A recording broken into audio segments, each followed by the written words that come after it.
This is the WTF Bach podcast. The podcast about Johann Sebastian Bach, brought to you by his prodigal son, WTF Bach. Join WTF Bach as he guides your mind through a contrapuntal journey. Why don't you let WTF Bach guide you? And now, here's WTF Bach. It's WTF Bach. Evan Shinner's here. Something a bit different today from the usual. I've got two stories here, each published within the same decade. The first in 1983, the second slightly earlier, 1976. I'm going to read them to you. And in between them, I have, as I promised at the end of the mini-series on Bach's late canonic masterpiece, the Variations on Vom Himmel Hoch, I promised somewhat of an off-the-wall Wendy Carlos meets Gould meets Bugs Bunny meets your favorite childhood candy. That is to say, welcome to WTF Bach, a version of this piece. And it's a free download, so if you enjoy it, there's a link in the episode description to download it and carry it around with you in your vest pocket. So that's the plan for today. Story, Vom Himmel Hoch, story. Or as I think I will call this episode, Borges, Bach, Barthelme. The next episode, episode 99, is going to be a release of my new album, Volume 4, in the Complete Keyboard Works, available Friday the 13th of June. I will put a link into the episode description of that as well, so you can save it on Spotify or Apple Music or wherever you listen to music. And then on the 13th, you can listen to it and help it climb in the charts. Yes, we are celebrating in grand style here on the WTF Bach podcast. A free download today, an album released in the next episode, and then a special guest in a few weeks' time for episode number 100. Let me tell you about the stories. The first is by Borges, Jorge Luis Borges, the Argentine author. I've read him before on this show. I read in an episode called Bach's Crab Canon is Not a Moebius Strip. I read a brief story by Borges called The Disc. It was about a man who arrives in a woodcutter's hut in the middle of winter, and he possesses the only thing in the universe that has but one side. Borges, Borges, is a really rewarding experience. The story I will read is one of the few passages in literature where I've openly wept while reading. I can think of like 3 times when I cried reading something, as opposed to music, where pretty much every time a Bach piece reveals itself to me, I break down like a child every 36 hours or so. But I think you'll understand why I openly wept while reading the story, especially the ending of the story. Let's discuss it. Borges died in 1986. He actually died 3 weeks before I was born, and his output is, in my opinion, the product of someone who loves books on a level that most of us, or maybe I should just speak for myself, on a level that I cannot access. I mean, I love literature and books, but he knows books. He knows literature. It's his life. I would say he loves literature, but in fact, there's a genuine feeling of the love of the physical book as well. The love of the library, the encyclopedia. There's one story, a very short story called The Book of Sand. It's about a book that is infinite. Study the page well. You will never see it again, because you close the book and reopen it, and it's a different page, and on forever. Book of Sand. And these marvelous ideas about physical books, libraries, a story about an encyclopedia, a story about an article and at the end of an encyclopedia that he can't ever find again in any other edition of that same encyclopedia. Or one of his best known stories, I should say, is called The Library of Babel, which begins, the universe, which others call the library. Or maybe it's the library which others call the universe. But I think it's the universe which others call the library. Anyways, for Borges, those two things are connected, the universe, the library. You get this sense that Borges was absorbed, as no doubt he was, in a lifelong study and passion for books. Now, this story, the one that I'm going to read to you, is, for all intents and purposes, his last story, written very much when Borges was blind. He, like the great James Joyce, or before him, Milton or Homer, or even our own Bach, was blind toward the end.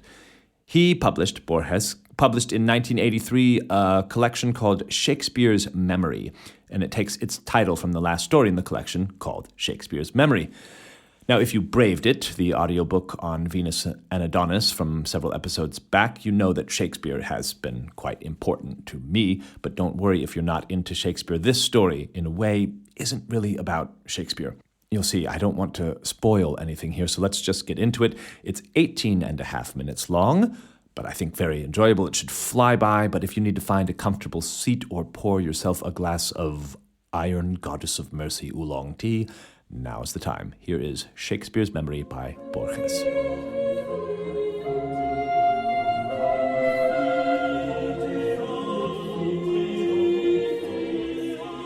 There are devotees of Goethe, of the Eddas, of the late song of the Nibelungen. My fate has been Shakespeare, and it still is, though in a way that no one could have foreseen. No one save one man. Daniel Thorpe, who has just recently died in Pretoria.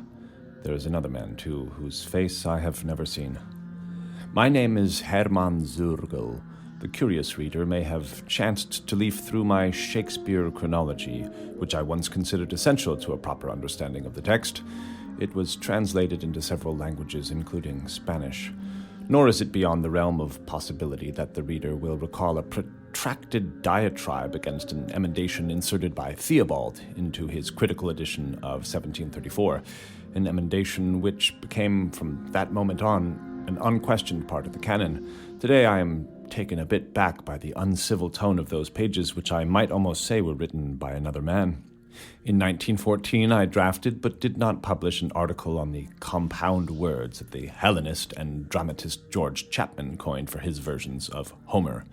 In forging these terms, Chapman did not realize that he had carried English back to its Anglo-Saxon origins, the Ursprung of the language.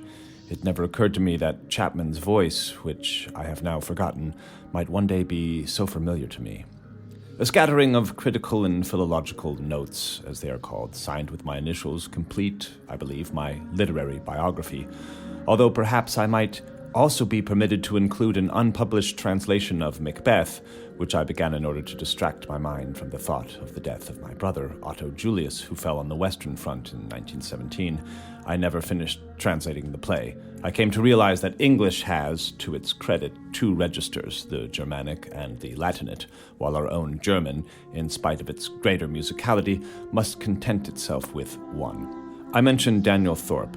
I was introduced to Thorpe by Major Barclay at a Shakespeare conference. I will not say where or when. I know all too well that such specifics are in fact vagueness. More important than Daniel Thorpe's face, which my partial blindness helps me to forget, was his notorious lucklessness. When a man reaches a certain age, there are many things he can feign. Happiness is not one of them. Daniel Thorpe gave off an almost physical air of melancholy. After a long session, night found us in a pub, an undistinguished place that might have been any pub in London. To make ourselves feel that we were in England, which of course we were, we drained many a ritual pewter mug of dark, warm beer. "In Punjab," said the Major in the course of our conversation, "a fellow once pointed out a beggar to me. Islamic legend apparently has it, that King Solomon owned a ring that allowed him to understand the language of the birds. And this beggar, so everyone believed, had somehow come into possession of that ring. The value of that thing was so beyond all reckoning that the poor bugger could never sell it, and he died in one of the courtyards of the Mosque of Wazil Khan in Lahore. It occurred to me that Chaucer must have been familiar with the tale of that miraculous ring, but mentioning it would have spoiled Barclay's anecdote. "And what became of the ring?" I asked. "Lost now, of course, as that sort of magical thingamajig always is. Probably in some secret hiding place in the mosque, or on the finger of some chap who's off living somewhere where there's no birds." "Or where there are so many," I noted, "that one can't make out what they're saying for the racket. Your story has something of the parable about it, Barclay." It was at that point that Daniel Thorpe spoke up. He spoke, somehow impersonally without looking at us. His English had a peculiar accent, which I attributed to a long stay in the East. "It is not a parable," he said. "Or if it is nonetheless a true story. There are things that have a price so high they can never be sold." The words I am attempting to reconstruct impressed me less than the conviction with which Daniel Thorpe spoke them. We thought he was going to say something further, but suddenly he fell mute, as though he regretted having spoken at all. Barclay said goodnight. Thorpe and I returned together to the hotel. It was quite late by now, but Thorpe suggested we continue our conversation in his room. After a short exchange of trivialities, he said to me, "Would you like to own King Solomon's ring? I offer it to you." That's a metaphor, of course, but the thing the metaphor stands for is every bit as wondrous as that ring. Shakespeare's memory from his youngest boyhood days to early April 1616. I offer it to you. I could not get a single word out. It was as though I had been offered the ocean. Thorpe went on. "I am not an impostor. I am not insane. I beg you to suspend judgment until you hear me out. Major Barclay no doubt told you that I am or was a military physician. The story can be told very briefly. It begins in the East, in a field hospital at dawn. The exact date is not important. An enlisted man named Adam Clay, who had been shot twice, offered me the precious memory almost literally with his last breath. Pain and fever, as you know, make us creative. I accepted his offer without crediting it, and besides, after a battle, nothing seems so very strange. He barely had time to explain the singular conditions of the gift. The one who possesses it must offer it aloud, and the one who is to receive it must accept it in the same way. The man who gives it loses it forever. The name of the soldier and the pathetic scene of the bestowal struck me as literary, in the worst sense of the word. It all made me a bit leery. "And you now possess Shakespeare's memory?"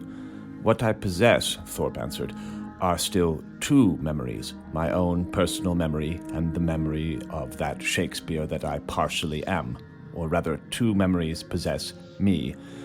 There is a place where they merge somehow. There is a woman's face. I am not sure what century it belongs to." "And the one that was Shakespeare's?" I asked. "What have you done with it?" There was a silence. "I have written a fictionalized biography," he then said at last, "which garnered the contempt of critics but won some small commercial success in the United States and the colonies. I believe that's all. I have warned you that my gift is not a sinecure. I am still waiting for your answer." I sat thinking. Had I not spent a lifetime, colorless yet strange, in pursuit of Shakespeare? Was it not fair that at the end of my labors I find him? I said, carefully pronouncing each word, "I accept Shakespeare's memory." Something happened, there is no doubt of that, but I did not feel it happen.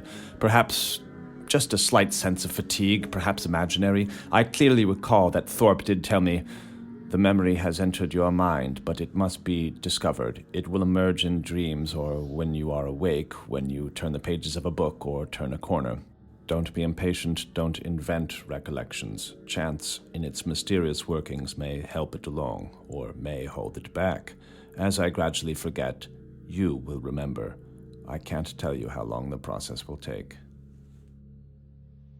We dedicated what remained of the night to a discussion of the character of Shylock. I refrained from trying to discover whether Shakespeare had personal dealings with Jews. I did not want Thorpe to imagine that I was putting him to some sort of test. I did discover, whether with relief or uneasiness, I cannot say, that his own opinions were as academic and conventional as my own. In spite of that long night without sleep, I hardly slept at all the following night. I found, as I had so many times before, that I was a coward. Out of fear of disappointment, I could not deliver myself up to open-handed hope. I preferred to think that Thorpe's gift was illusory, but hope did irresistibly come to prevail. I would possess Shakespeare, and possess him as no one had ever possessed anyone before, not in love or friendship or even hatred. I, in some way, would be Shakespeare. Not that I would write the tragedies or the intricate sonnets, but I would recall the instant at which the witches, who are also the fates, had been revealed to me. The other instant at which I had just been given the vast lines, "And shake the yoke of inauspicious stars from this world-weary flesh." I would remember Anne Hathaway as I remembered that mature woman who taught me the ways of love in an apartment in Lübeck so many years ago. I tried to recall that woman, but I could only recover the wallpaper, which was yellow, and the light that streamed in through the window. This first failure might have foreshadowed those to come.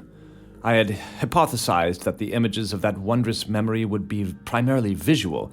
Such was not the case. Days later, as I was shaving, I spoke into the mirror a string of words that puzzled me.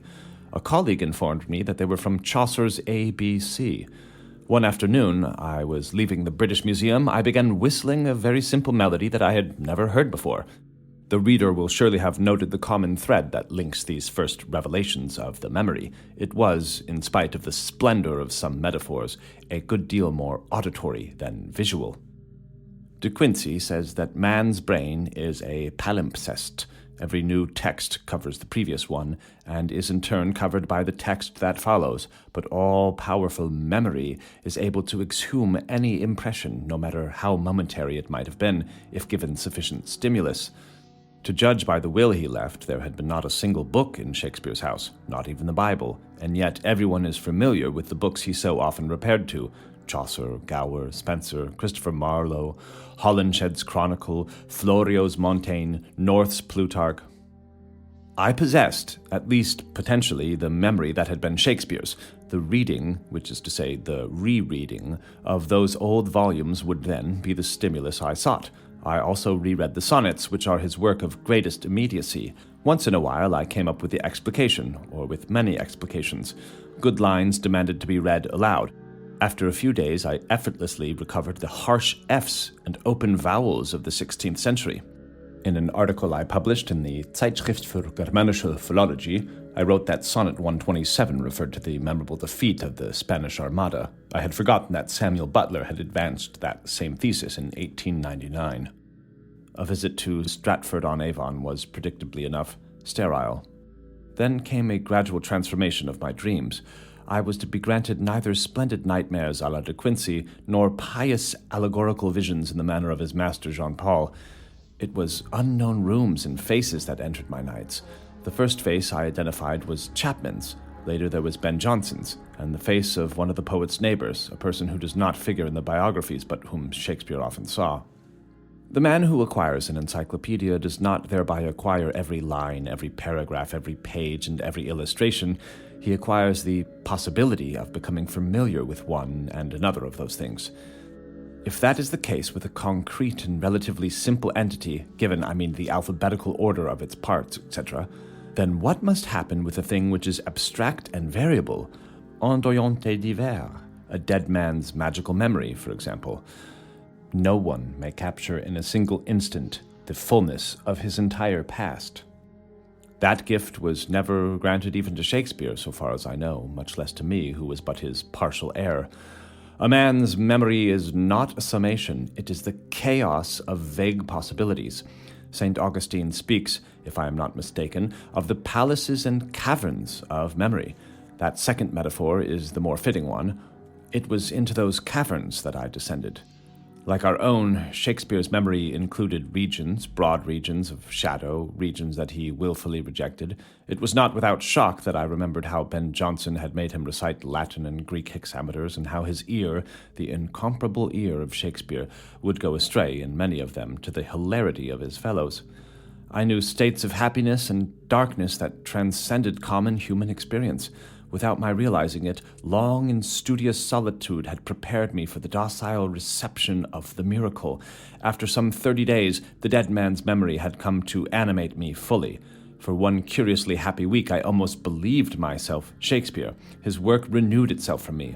I know that for Shakespeare the moon was less the moon than it was Diana, and less Diana than that dark, drawn-out word moon.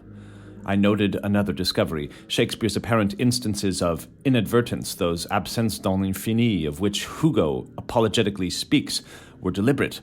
Shakespeare tolerated them, or actually interpolated them, so that his discourse, destined for the stage, might appear to be spontaneous and not overly polished and artificial. Nicht allzu glatt und gekunstelt. That same goal inspired him to mix his metaphors. My way of life is fallen into the seer, the yellow leaf. One morning I perceived a sense of guilt deep within his memory. I did not try to define it. Shakespeare himself had done so for all time. Suffice it to say that the offense had nothing in common with perversion. I realized that 3 faculties of the human soul, memory, understanding, and the will, are not some mere scholastic fiction. Shakespeare's memory was able to reveal to me the only circumstance of the man, Shakespeare. Clearly, these circumstances do not constitute the uniqueness of the poet. What matters is the literature the poet produced with that frail material. I was naive enough to have contemplated a biography, just as Thorpe had. I soon discovered, however, that the literary genre requires a talent for writing that I do not possess. I do not know how to tell a story. I do not know how to tell my own story, which is a great deal more extraordinary than Shakespeare's. Besides, such a book would be pointless. Chance or fate dealt Shakespeare those trivial, terrible things that all men know. It was his gift to be able to transmute them into fables, into characters that were much more alive than the gray man who dreamed them, into verses which will never be abandoned, into verbal music. What purpose would it serve to unravel that wondrous fabric, besiege and mine the tower, reduced to the modest proportions of a documentary biography or realistic novel, the sound and the fury of Macbeth? Goethe, as we all know, is Germany's official religion. The worship of Shakespeare, which we profess not without nostalgia, is more private. In England, the official religion is Shakespeare, who is so unlike the English. England's sacred book, however, is the Bible. Throughout the first stage of this adventure, I felt the joy of being Shakespeare. Throughout the last, terror and oppression. At first, the waters of the two memories did not mix. In time, the great torrent of Shakespeare threatened to flood my own modest steam, and very nearly did so. I noted with some nervousness that I was gradually forgetting the language of my parents. Since personal identity is based on memory, I feared for my sanity. My friends would visit me. I was astonished that they could not see that I was in hell. I began not to understand the everyday world around me, die alltägliche Umwelt. One morning I became lost in a welter of great shapes forged in iron, wood, and glass. Shrieks and deafening noises assailed and confused me. It took me some time, it seemed an infinity, to recognize the engines and cars of the Bremen railway station. As the years pass, every man is forced to bear the growing burden of his memory. I staggered beneath two, which sometimes mingled, my own and the incommunicable others. The wish of all things, Spinoza says, is to continue to be what they are. The stone wishes to be a stone, the tiger, and I wanted to be Hermann Zögel again. I have forgotten the date on which I decided to free myself. I hit upon the easiest way. I dialed telephone numbers at random. The voice of a child or a woman would answer. I believed it was my duty to respect their vulnerable estates. At last, a man's refined voice answered. "Do you," I asked, "want Shakespeare's memory? Consider well. It is a solemn thing I offer, as I can attest." An incredulous voice replied, "I will take that risk. I accept Shakespeare's memory." I explained the conditions of the gift.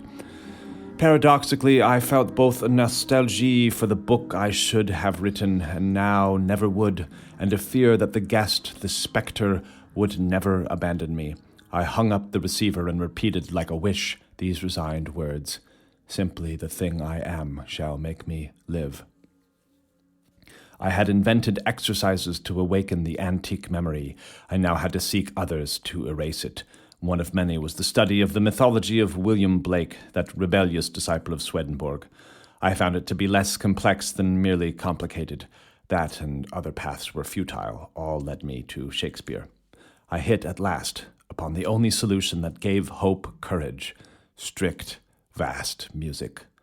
Bach.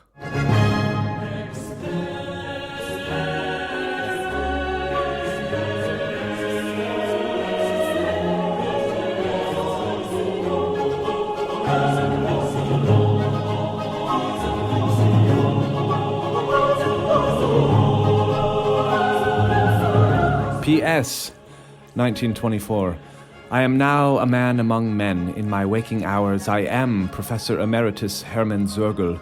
I putter about the card catalogue and compose erudite trivialities, but at dawn I sometimes know that the person dreaming is that other man.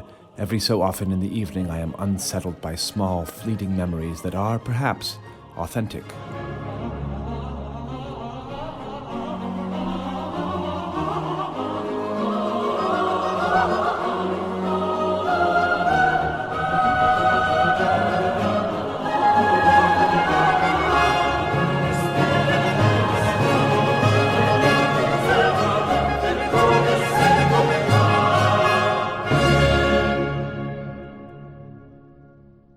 Right.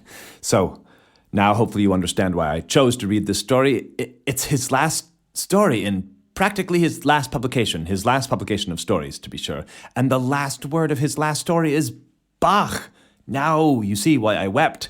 And I don't know if you read Borges, his own biography into this, but Borges, obviously not a German Shakespeare scholar, but in some ways, Borges is, through the love of books, that person who wanted to possess Shakespeare, that person who stood in awe of Shakespeare as the musician stands in awe of Bach. And I think I was and am so moved by this story because it's like Borges' confession. He's saying, look, I've been so deep in Shakespeare, I've been over and over the lines, the verbal music, as he calls it, so frequently that I'm even a little tired of it. Or I suppose to use Shakespeare's line, with what I most enjoy, contented least. He tries other authors, but words simply won't do. As all music leads towards Bach, all writing leads towards Shakespeare. And that last line, I hit at last upon the only solution that gave hope courage, and it was Bach.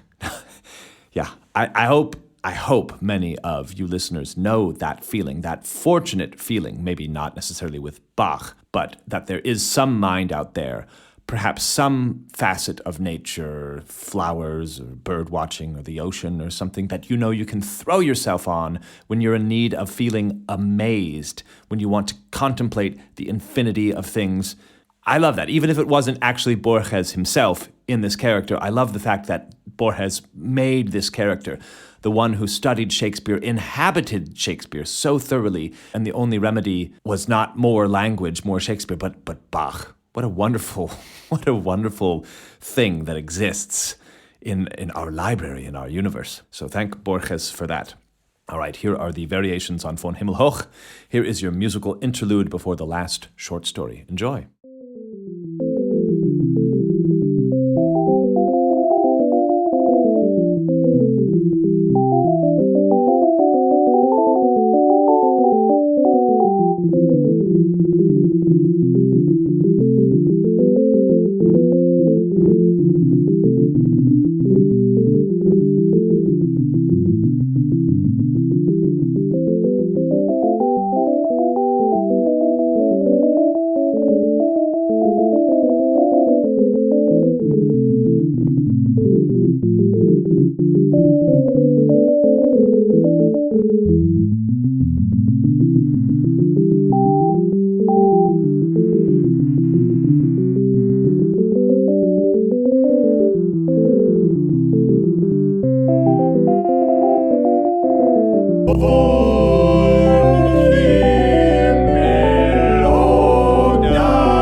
Fahrenheim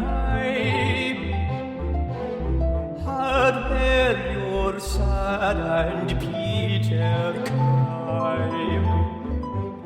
Himself will your salvation be. Himself from sin will make you free.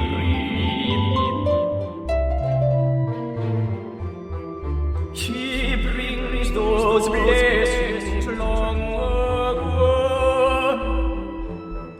prepared by God for all you,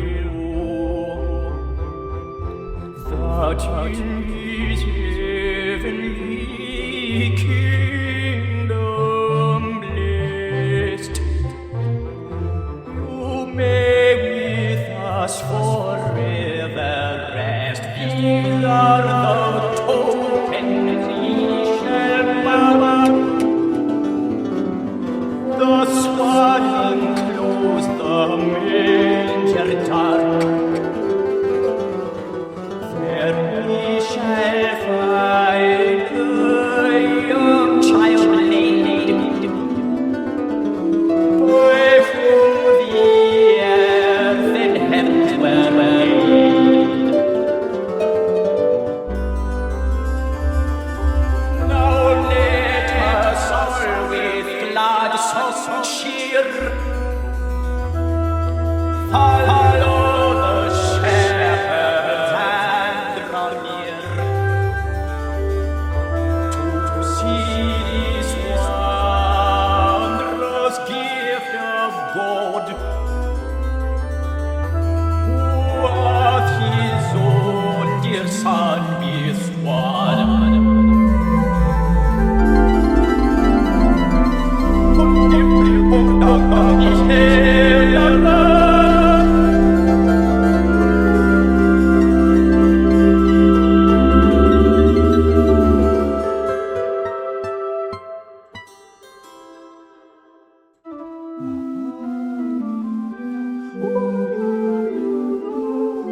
So there is the Variations on Vom Himmel Hoch, as interpreted by me. That is a freebie for the listeners. So I will put a link to that in the episode description for all who wish to download that.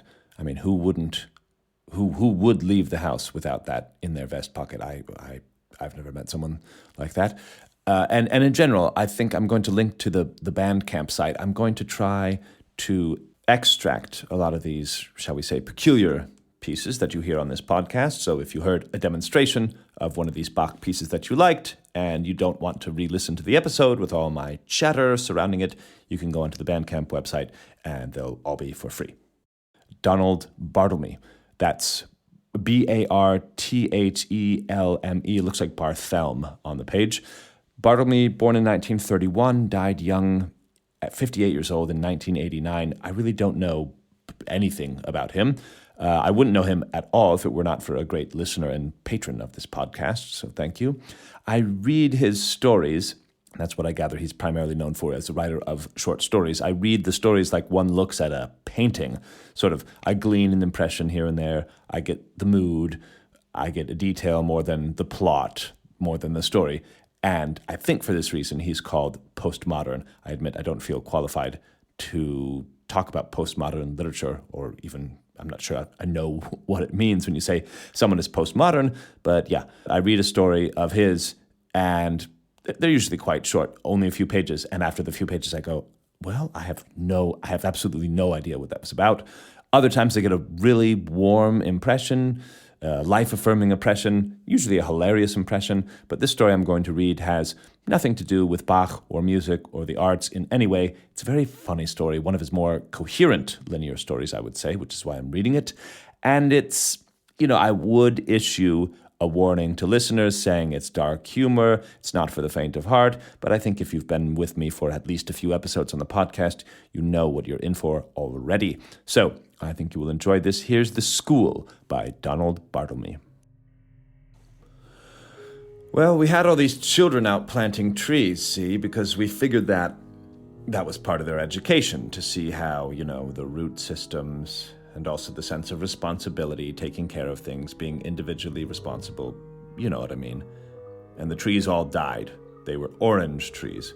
I don't know why they died. They just died. Something wrong with the soil, possibly. Or maybe the stuff we got from the nursery wasn't the best. We complained about it.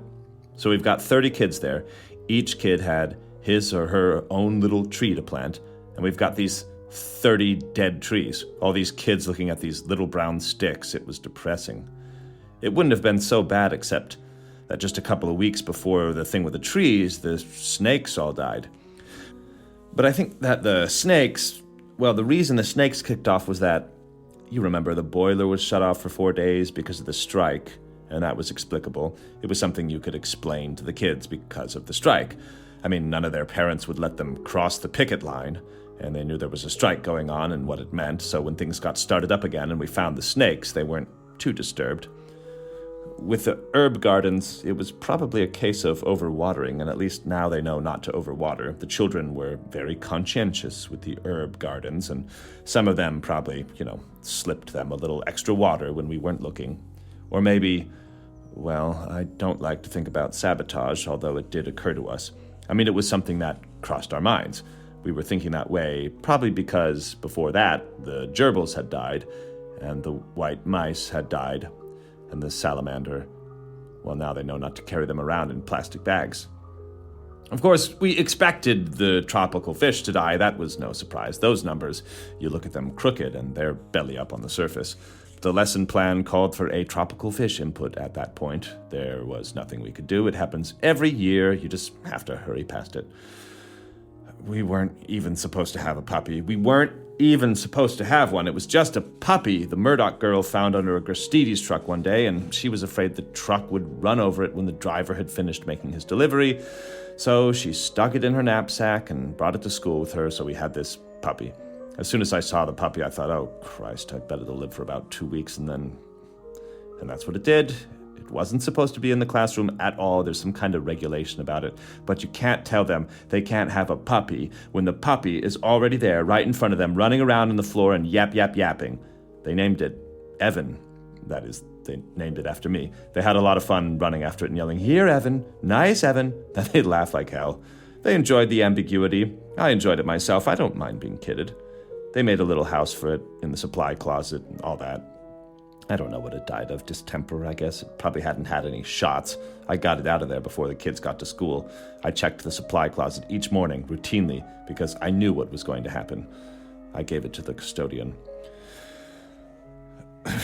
And then there was this Korean orphan that the class adopted through the Help the Children program. All the kids brought in $0.25 a month. That was the idea. It was an unfortunate thing. The kid's name was Kim, and maybe we adopted him too late or something. The cause of death was not stated in the letter we got. They suggested we adopt another child instead, and they sent us some interesting case histories, but we didn't have the heart. The class took it pretty hard. They began, I think, no one ever said anything to me directly, to feel that maybe there was something wrong with the school. But I don't think there's anything wrong with the school particularly. I've seen better, I've seen worse. It was just a run of bad luck. We had an extraordinary number of parents passing away, for instance. There were, I think, 2 heart attacks and 2 suicides, 1 drowning, 4 killed together in a car accident, 1 stroke, and we had the usual heavy mortality rate among the grandparents. Or maybe it was heavier this year. It seemed so. And finally, the tragedy. The tragedy occurred when Matthew Ween and Tony Mafragato were playing over there where they're excavating for the new federal office building. There were all these big wooden beams stacked, at the edge of the excavation. There's a court case coming out of that. The parents are claiming that the beams were poorly stacked. I don't know what's true and what's not. It's been a strange year. I forgot to mention Billy Brandt's father, who was knifed fatally when he grappled with a masked intruder in his home. One day we had a discussion in class. They asked me, "Where did they go? The trees, the salamander, the tropical fish, Evan, the papas and mamas, Matthew and Tony, where did they go?" And I said, I don't know. And they said, "Who knows?" And I said, "Nobody knows." And they said, "Is death that which gives meaning to life?" And I said, "No, life is that which gives meaning to life." Then they said, "But isn't death considered as a fundamental datum, the means by which the taken-for-granted mundanity of the everyday may be transcended in the direction of..." I said, "Yes, maybe." They said, "We don't like it." I said, "That's sound." They said, "It's a bloody shame." I said, "It is." They said, "Will you make love now with Helen," our teaching assistant, "so that we can see how it is done? We know you like Helen." I do like Helen, but I said that I would not. "We've heard so much about it," they said, "but we've never seen it." I said I would be fired and that it was never, or almost never, done as a demonstration. Helen looked out of the window. They said, please make love with Helen. We require an assertion of value. We are frightened." I said that they shouldn't be frightened, although I often am frightened, and that there was value everywhere. Helen came and embraced me. I kissed her a few times on the brow. We held each other. The children were excited. Then there was a knock on the door. I opened the door, and the new gerbil walked in. The children cheered wildly. That's it for this episode. Really hope you enjoyed that. Borges and Barthelme, are they on your bookshelf? Do you like it when I read fiction on this podcast? Do you have other authors you wish I would read, or are you like, okay, give up the voice-over career, give it a rest, and get back to fugal analysis, please? Let me know. Send me a message.